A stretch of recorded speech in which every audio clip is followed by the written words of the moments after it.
Sometimes you want to protect your snowboard more. You want to leave it behind, but sometimes you worry.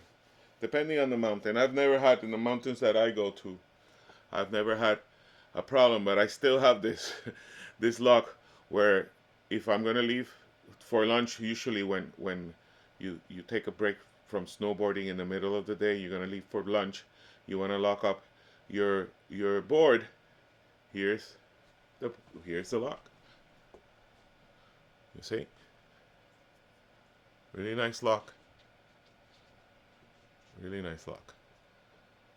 So the way this works is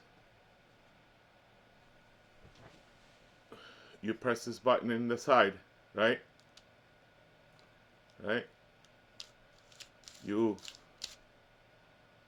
extend the cable, and now when you let go of the button, the cable stays, and then you put it here on the other side, right here.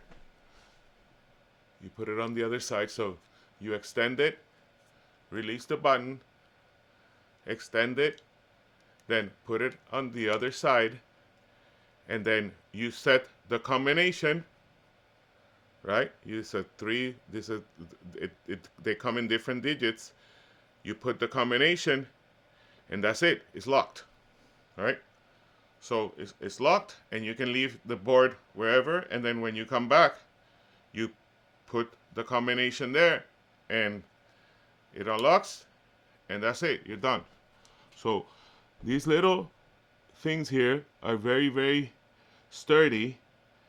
I mean, not that anyone's gonna really tamper with this, but it's just do it for the peace of mind, right? So, and then when you're finished, you press this button here, and it comes right back to where it goes. Super recommended.